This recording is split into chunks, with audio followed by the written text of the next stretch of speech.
Welcome to Artopia. I'm Eli Bunyong. On the show today, we will be looking into some people in the Ipswich arts community who are making it possible for young artists to get experience and exposure. Today, we will be talking to Dee Bradberry from Creative Ipswich and seeing the interesting strategies that they use to get young artists started on their creative careers.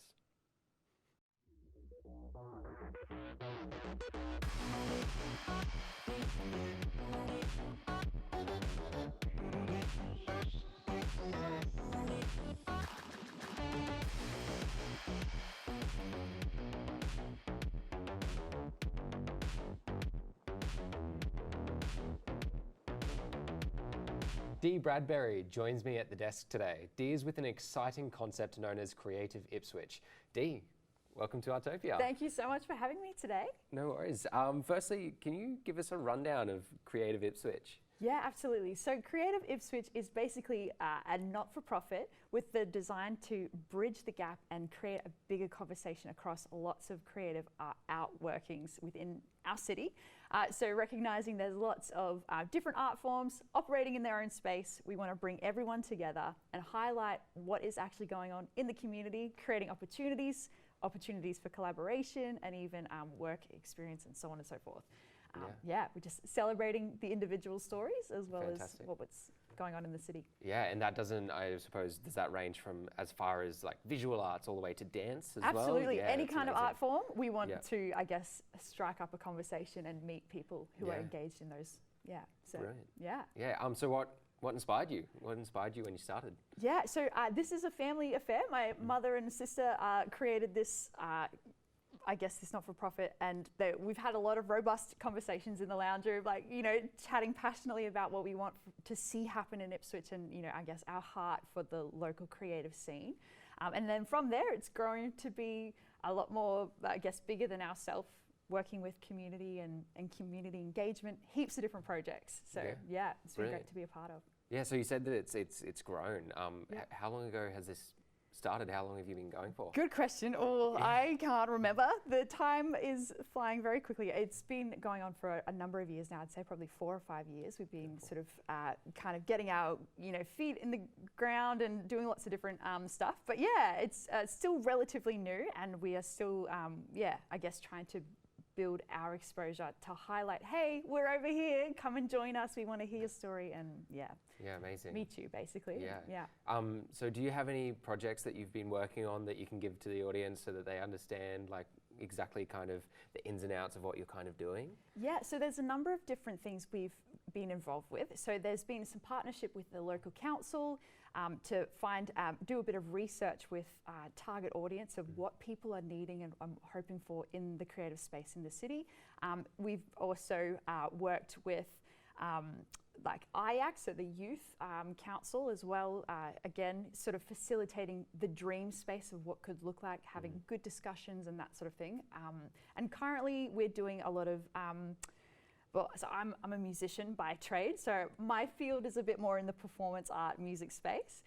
So I'm currently hosting a busking tent at local markets, trying to create an opportunity for young performers to get the opportunity to perform for a live audience, because performing in your bedroom is great, but then when you get to the having to put it in front of people, that can be really scary. So creating a safe space for that so people can get experience, and we're also having fortnightly gatherings where you can come and network and kind of be a part of a community, have a level of accountability to the projects you're working on, and have a big social gathering and that kind of thing. So that's fortnightly as well. Anyone creative, it doesn't matter what your creative niche is, come along, get involved, find your community. Yeah, fantastic. And just before we wrap it up, is there a specific age group, or is it, because I know we've talked about the youth, is it open for everybody? So it's all ages.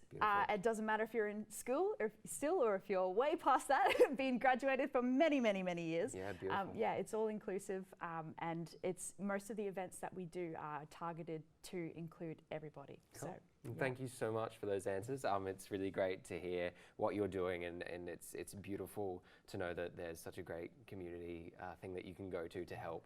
I think it's really, really important. Yeah, so absolutely. So you. If you ever know of any creatives that want to come and get involved, we would love to hear. We always love hearing stories and meeting new faces and celebrating what Ipswich is doing. There's a lot of good creative ideas coming out of Ipswich, and it's very exciting. Well, thank you again. We really appreciate you being on. If you would like to find out more about Creative Ipswich, go to creative.ipswich on Instagram.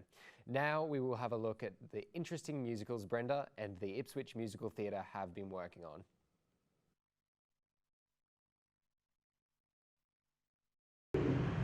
We were totally community. I conducted the orchestra. That's no cost. And the orchestra was made up of community musicians who just got an allowance for each performance.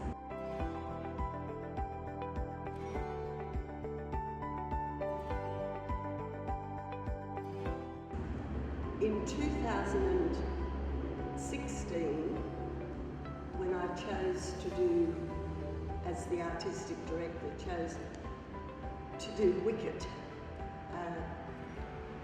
it was very different from anything I had previously done, and because I was of an age when most people have already retired, I decided that it was time to put down the baton.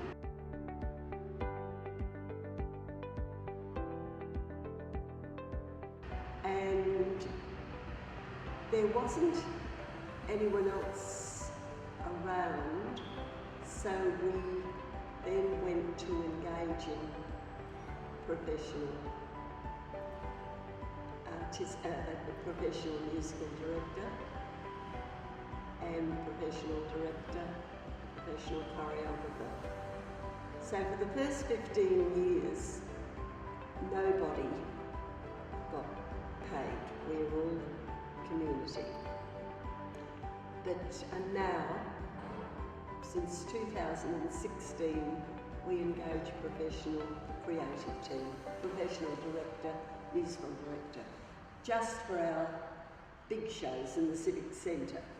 We still operate along community theatre lines for the productions, smaller boutique productions that we do at the old courthouse.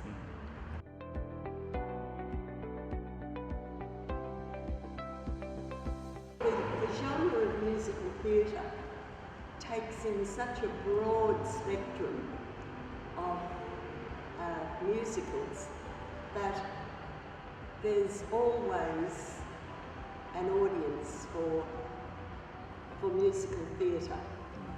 For example, we have done the popular things for children like Annie and Oliver and Sound of Music and Mary Poppins, that are mainly for families, but we've also did The Producers, which was very much for adults, adult humour, and we did Mamma Mia, and this year we are doing We Will Rock You,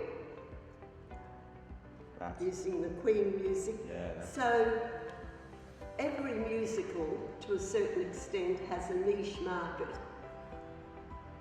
People who flocked to see Phantom of the Opera and Les Miserables may not necessarily be interested in We Will Rock You.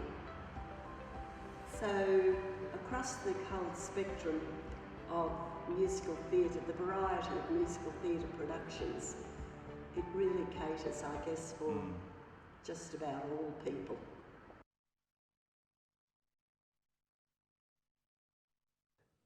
Well, that's the end of our show today. Thank you again, Dee, for being with us. Always a pleasure. Thank you so much for having me. Really appreciated it. And thank you all for being with us on Artopia. It's your show, so please connect with us on Facebook or Instagram, and you can watch this and other episodes at Phoenix Media on YouTube. Catch you next time on Artopia.